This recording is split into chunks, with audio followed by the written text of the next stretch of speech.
नमस्कार। Starlight studios में आप सभी लोगों का स्वागत। आज मेरे साथ में एक ऐसी शख्सियत है जिन्होंने एक्टिंग की दुनिया से निकलकर अपना नाम कमाने की कोशिश की है ट्रैवल व्लॉग में। ये कोई और नहीं है, ये शख्सियत ये है सीजे मुंशी। तो आइए आज हम इनके साथ में बात करते हैं इनके ट्रैवल व्लॉग्स के बारे में, इनकी कैसी जर्नी है और इनके पसंदीदा मोमेंट्स क्या रहे हैं, ये सब जानेंगे। और जो भी कोई नए क्रिएटर्स होंगे उनको ये क्या टिप्स बता सकते हैं, इसके बारे में आज सीजे मुंशी जो एक ट्रैवल व्लॉग करते हैं इसके बारे में बातचीत करेंगे। तो आइए शुरू करते हैं।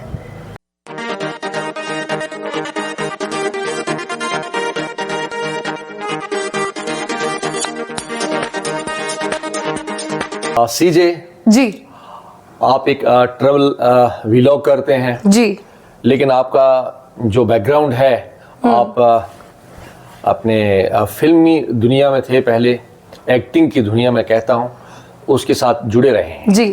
तो एक्टिंग की दुनिया से निकलकर अपने आप को एक दूसरी दुनिया में चले जाना, दूसरी साइड में एक अपना नाम कमाने की कोशिश करना, ये बदलाव आप में कैसे क्यों हुआ? इसके पीछे एक बहुत बहुत लंबी और इंटरेस्टिंग स्टोरी है। मैं आज से इस बात को 8 साल हो गए हैं। मैं बहुत अच्छा कर रही थी एक्टिंग में। मैं एक फिल्म की थी मैंने, एक पहेली लीला। उससे पहले मैंने तारक मेहता एपिसोडिक भी किया था। सब कुछ बहुत अच्छा चल रहा था। फाइनली एक दिन मुझे पता चलता है कि I am mentally not feeling well. मुझे एकदम से रातों रात सीवियर एंजाइटी होने लगी और तब पता भी नहीं था कि ये एंजाइटी है। Obviously we are not that aware about mental illness and everything, तो तब पता भी नहीं था।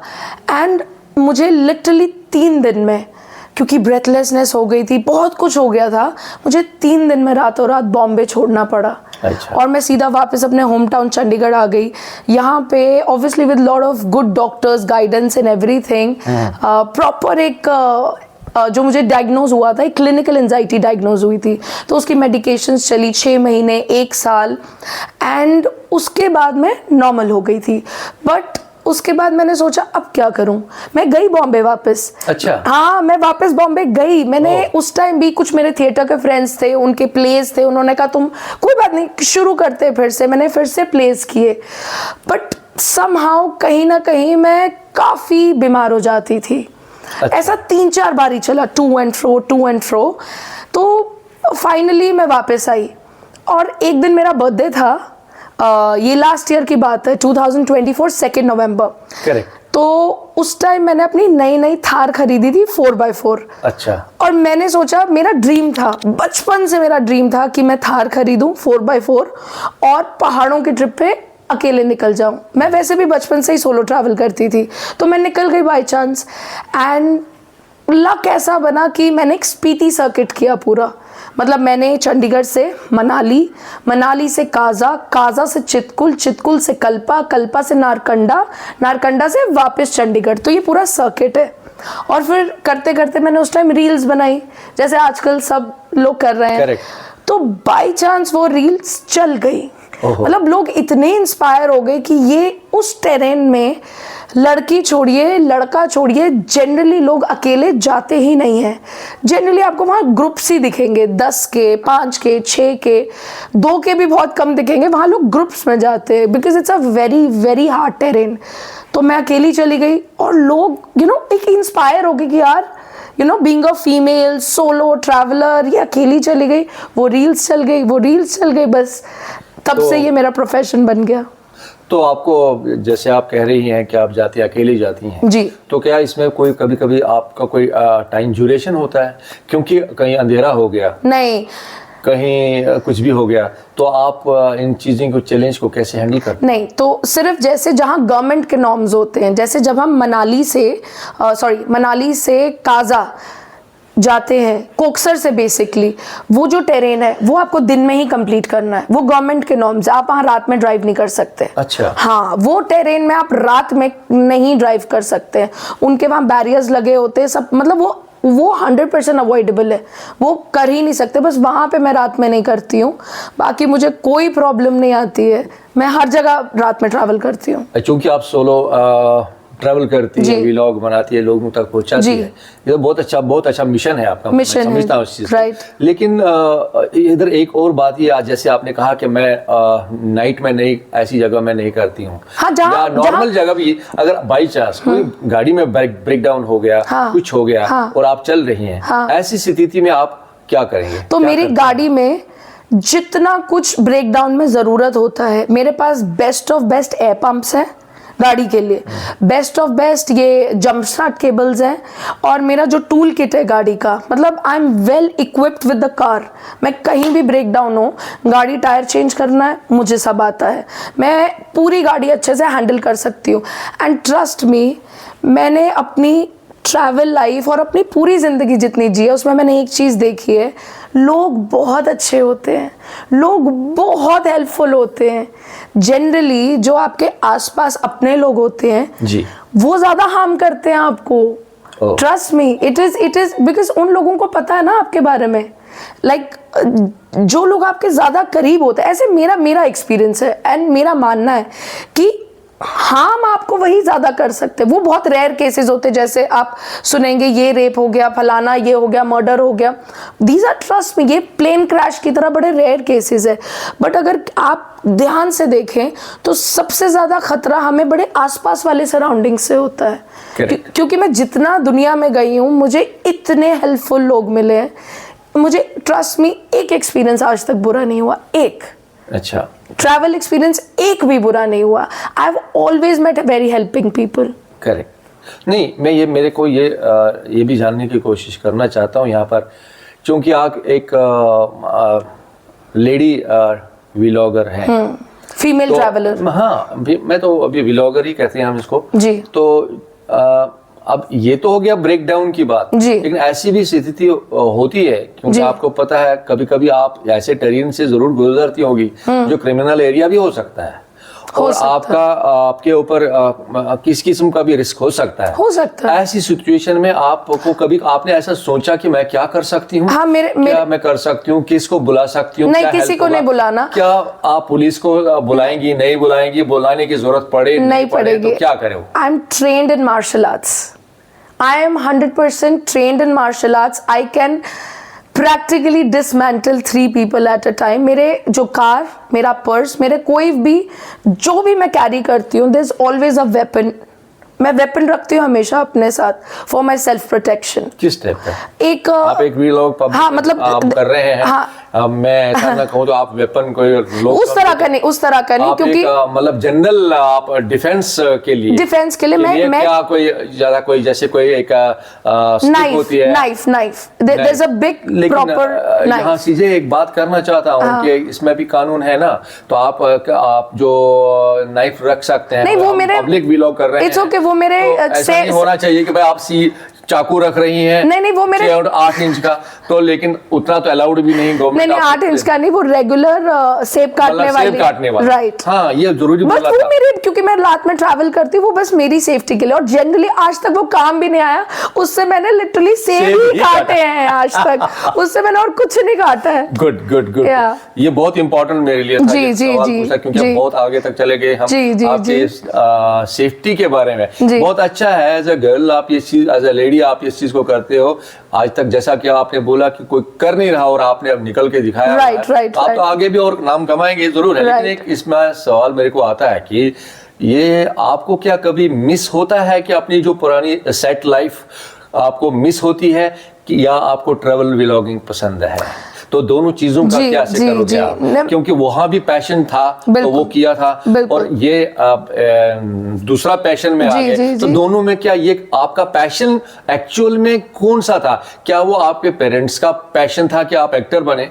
क्या वो अपना था? क्या आपका पैशन यही था कि मैं एक ट्रैवल व्लॉगर बनूंगी और लोगों को Inspire उन करूंगी। जगहों तक पहुंचाऊंगी Right. जहां वो नहीं पहुंचे? Right. तो आप इसके बारे में अपना क्या बता सकते हैं लोगों जी को? नहीं, ये मेरे पेरेंट्स का बिल्कुल भी ड्रीम नहीं था टू बी एन एक्टर, ये मेरा ही ड्रीम था।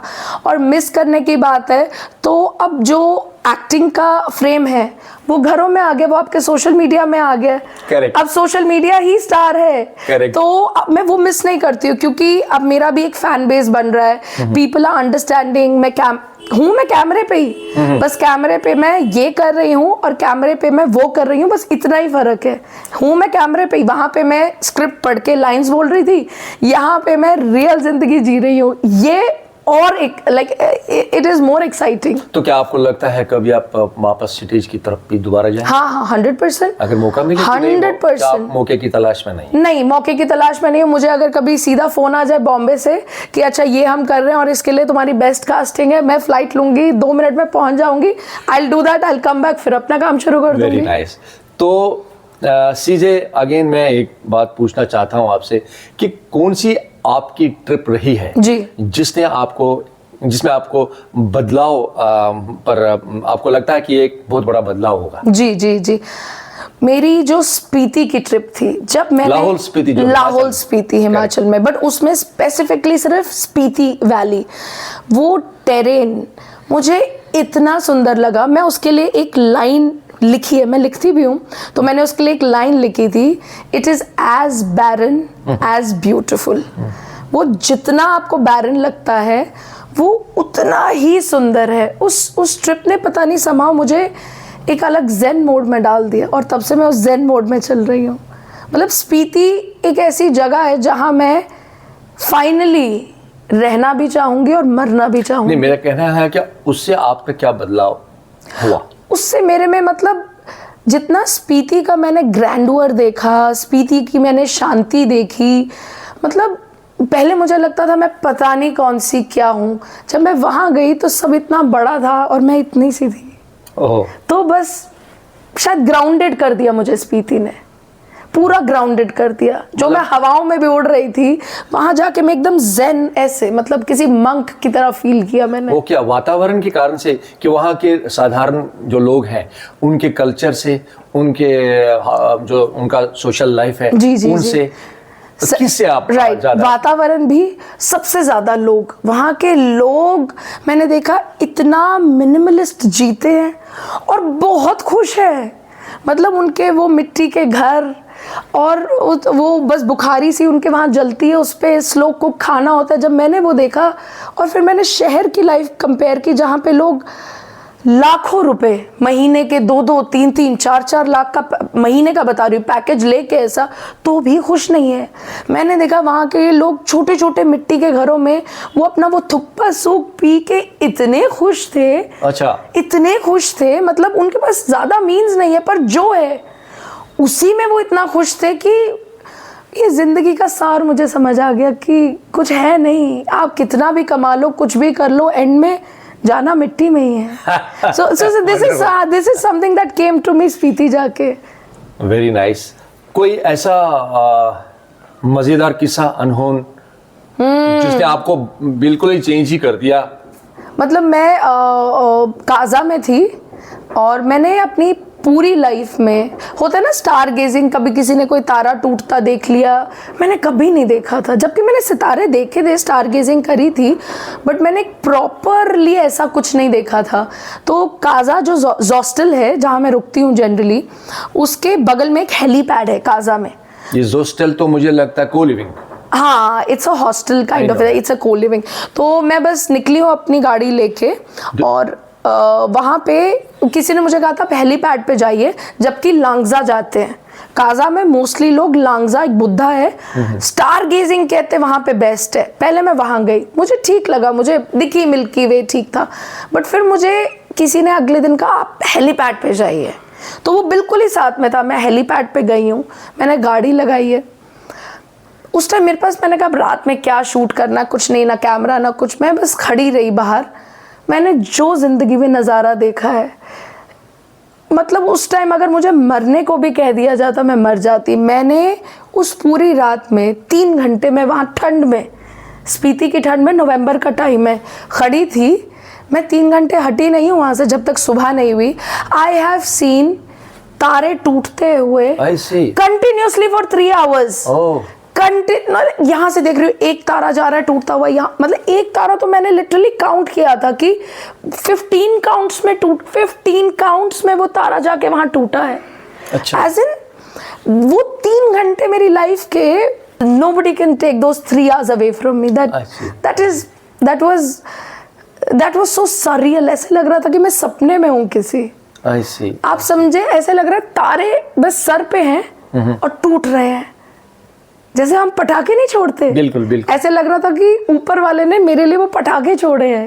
अच्छा, ये आप मतलब आप एक मजेदार किस्सा इसको मानती हैं? जी, सबसे मजेदार किस्सा मेरी लाइफ का यही है।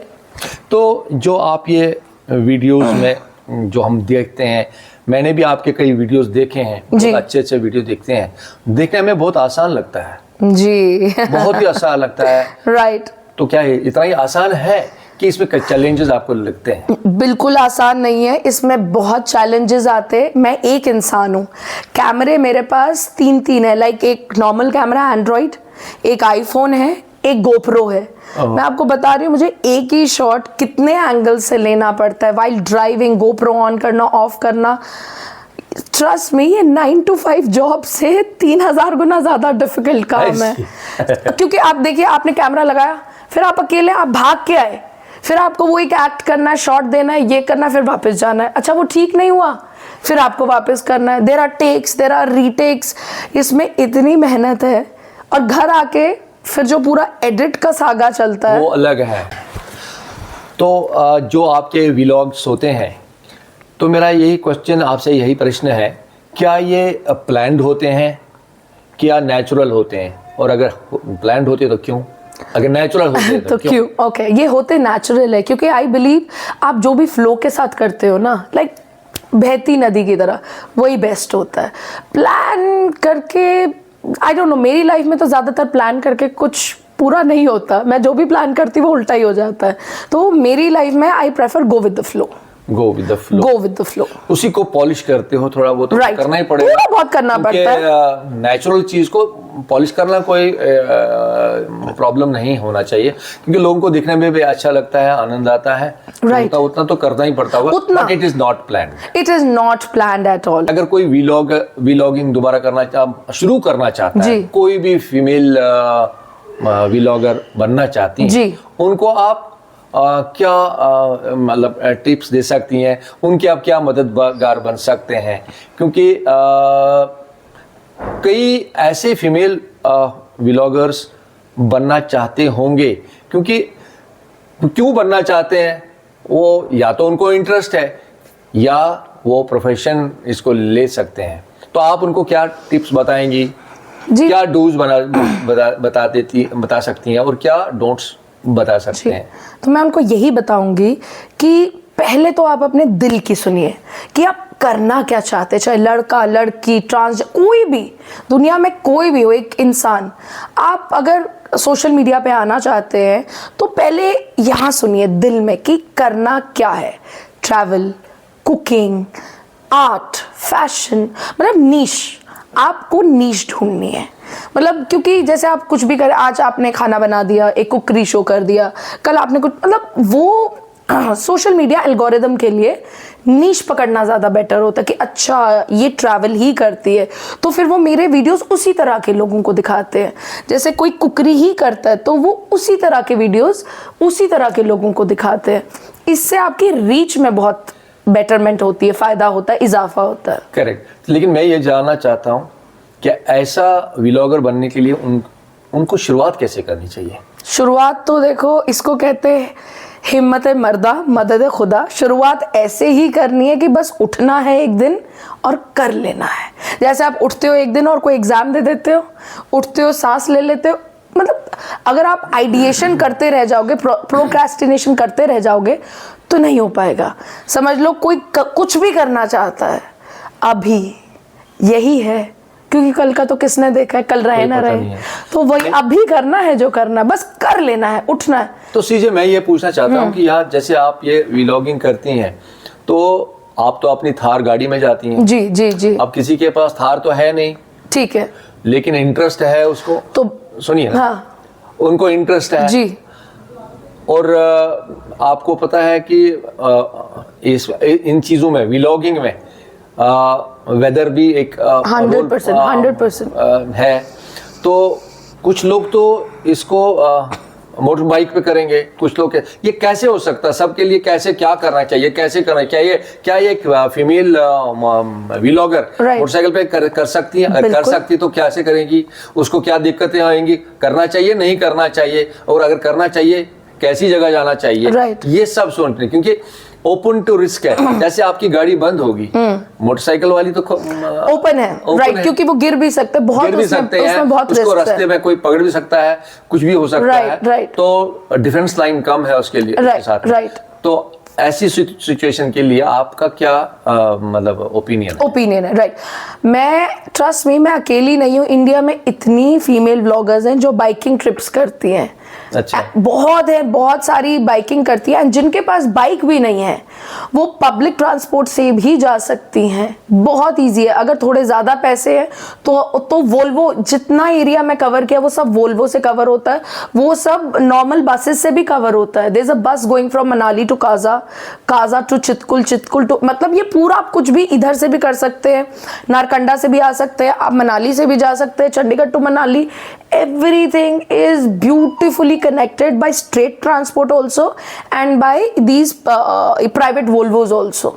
करेक्ट। सबसे अच्छा तो मैं मानूंगी स्टेट ट्रांसपोर्ट है, क्योंकि वो उनके ड्राइवर्स बहुत, वो टेरेन में ड्राइव करना, उनके ड्राइवर्स मैंने देखे बहुत अच्छे होते हैं, तो वो कर सकते हैं। और दूसरा देखिए, रिस्क तो आप बाथरूम में नहा रहे हैं, आप फिसल गए, आप मर गए। नहीं, रिस्क में मैं उसी दायरे में नहीं कह रहा हूँ। हाँ। वही एक सर्कल नहीं है। हाँ। बीइंग अ लेडी, हाँ, लेडी तो भी नहीं, लेडी का थोड़ा सा ज्यादा रिस्क, तो वो भी रिस्क है। अब इंडिया की बात कर रहा हूं, मैं पर्टिकुलर नहीं। अब मैं वही कहना चाहता हूं कि अगर कोई बाइकिंग पर चला गया, तो बाइक करते करते 100% तो कैसी जगह उसको जा सकती है? क्या वो जा सकती है जैसे आप की तरह? हर जगह जा सकती है वो। द ओनली थिंग इज आपको बस थोड़ा सा एक मार्शल, किसी भी तरह की सेल्फ डिफेंस ट्रेनिंग होनी चाहिए, जिसमें आपको, अगर आप आज की क्लासेस देखिए सेल्फ डिफेंस ट्रेनिंग की, they literally teach you how to dismantle 2 to 3 people at a time if you have the right skill set.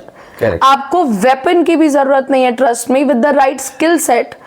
तो और दूसरी बात है, फिर किसी ने आपके सर पे बंदूक रख ली तो अलग ही बात है। तो यहाँ तो मसला ये हो गया ना कि अब उनको इंटरेस्ट है, लेकिन आपने तो बोला उनको रिक्वायरमेंट ऑफ मार्शल आर्ट सीखना पड़ेगा। कोई बात नहीं, इसमें सिर्फ 3 ही महीने लगते हैं। आप घर पे भी सीख सकते हो, यूट्यूब से भी सीख सकते हो, इसके लिए आपको कोई पैसे नहीं खर्च करने। सेल्फ डिफेंस में कुछ नहीं करना है, पहले आपको फिजिकल फिटनेस से शुरू करना है, रनिंग से, पुशअप से, हल्के आपने 5-5 किलो के डंबल रख लिए घर पे। लाइक बेसिकली इसमें क्या, आपके मसल्स थोड़े स्ट्रॉन्ग, एजाइल होने चाहिए। और फिर अगर आप एक क्लासेस भी थोड़े सीख लेते हो, उसमें आपको लिटरली स्किल सिखा देता है how to dismantle 2 to 3 people. Correct. हम अपने मेन जो हमारा टॉपिक है उससे मैं डिविएट नहीं होना चाहता हूँ अभी। तो मैं यही कहना चाहता हूँ दोबारा आपको कि मतलब ऐसे जो इच्छुक लोग हैं, जो लेडीज हैं, या मैं पर्टिकुलर वही कहूँ क्योंकि आप फीमेल व्लॉगर हैं, तो मैं यही बार बार यही कहना चाहता था कि वो जिनके पास में थार नहीं होगी, आप कहते हो वो भी कर सकती हैं, बिल्कुल, लेकिन आप कहते हो उसके साथ में उनकी रिक्वायरमेंट लगेगी, तो क्या उसको रिक्वायरमेंट के बगैर उसका कोई चांस नहीं, वो नहीं बन सकती? बन सकती, but the point is it is better to be safe than sorry ना। और ये तो लड़कों के लिए भी है, ये तो रिक्वायरमेंट लड़कों, अगर आप सोचिए कोई थोड़ा वीकर लड़का है, फंस तो वो भी जाएगा किसी भी सिचुएशन में। Correct. इसके लिए बस कोई भी ट्रैवलर हो, सोलो ट्रैवलर हो, आप अगर थोड़ा फिजिकल फिटनेस और थोड़ा सा एक एजिलिटी रखेंगे, ये आपके सेफर साइड में, बेटर साइड में जाता है बस, और तो कोई दिक्कत नहीं है। बाकी मैं आपको एक बात बताऊं, जितना ट्रैवल मैंने किया, मैंने फीमेल राइडर्स भी देखी हैं, सब कुछ देखा है। हिमाचल से अच्छी जगह से अच्छे लोग, that place is literally heaven on earth. वहाँ लोग बहुत सेफ है, क्योंकि उस एरिया तक पहुँचते ही वो लोग हैं जिनका दिमाग बहुत अलग ही जोन में होता है। Correct. वहां पे आपको राउडी लोग तो वहां जाते जाते उनकी सांसें ढीली हो जाती है, because the air is very thin there. Correct. So trust me, जो आदमी वहां तक पहुंचता है ना, वो ऑलरेडी बहुत zen होता है. I see. Trust me, that place has a different aura. People have a different aura. आप स्टेप इन करो हिमाचल में, आपको खुद ही सेफ फील होगा. तो बट अब मतलब ट्रेवल में तो सिर्फ हिमाचल ही नहीं है. हाँ, बाकी जगह के लिए मैंने आपको बताया. जैसे अभी I don't know if I कब प्लान होता है, बिकॉज वन ऑफ माई चाचा जी ही स्टेज इन शिलोंग. तो अभी वेडिंग चल रही थी घर में, तो उन्होंने मुझे इन्विटेशन दिया, बट उन्होंने मुझे कहा भैया बिहार आना. मैंने कहा आप टेंशन मत लो, मुझे पता है कि ये आइए ना हमारा बिहार में, how it is the whole point. मैंने कहा वो मैं देख लूंगी, Bihar I take care of it. क्योंकि वो आप कोशिश करो कि उसमें दिन का ट्रैवल करो. करेक्ट. ऐसी जगह पे आपको थोड़ा माइंड से भी यूज करना है कि आप 11 से 4 के बीच में ट्रैवल कीजिए, कोई बात नहीं, धीरे धीरे पहुंचेंगे पर पहुंच तो जाएंगे ना. सो थोड़ा कहीं दिमाग यूज करना है. कभी I know India is not only Himachal, but जब जैसे साउथ जाओ, south is also very safe. वहां तो मैं ट्रेन से गई थी. साउथ भी अमेजिंग पीपल, लिटरेसी रेट 99% है. क्या आप कभी अंडमान की तरफ जाएंगे? अंडमान की तरफ मैं बिल्कुल जाऊंगी. मुझे वहाँ से आगे है बाराटांग वगैरह जो बिल्कुल आइलैंड्स हैं. जी वहाँ तक जाएंगे क्या? करूंगी कोशिश. अच्छा. करूंगी कोशिश. Very good, very good. काफी हिम्मत रखती हैं आप. जी, तो जी, जरूर जी. पूछूंगा कि हमेशा ऐसी कौन सी 3 चीजें हैं जो हमेशा आपके ट्रेवल बैग में रहती हैं? जी, हमेशा सबसे पहले मेरा ट्राइपॉड, सेकंड मेरा फोन और गोप्रो, और थर्ड मेरा मेकअप किट. अच्छा. हाँ, एक्टर हो ना. हाँ. तो ये मेकअप किट मेरा साथ कभी नहीं छोड़ेगा. Very good, very good. तो बहुत अच्छा आज का ये आपके साथ में ये जो बातचीत हुई जी. तो आपने काफ़ी जो बहुत सारे हमारे व्यूअर्स हैं उनका उत्साह बढ़ाया. I hope so. उनको मुझे होप है कि सभी को अच्छा लगेगा आपने जितनी भी बातें बताई जी, और आपको लोग देखना भी चाहेंगे.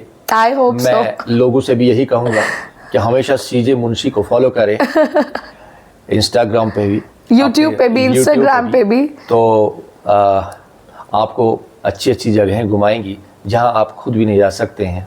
ऐसे भी लोग हैं और आपको पूरा आनंद इनके व्लॉग्स के थ्रू ज़रूर मिलेगा. आज के एपिसोड में आने के लिए मैं सीजे मुंशी का धन्यवाद करता हूँ. अरे प्लीज थैंक यू. नमस्कार. नमस्ते. आज का ये एपिसोड अब यहीं ख़त्म कर देते हैं. फिर मिलेंगे दोबारा कभी अगर मौका मिला आपके साथ. ठीक है. Thank you. Bye. Thank you.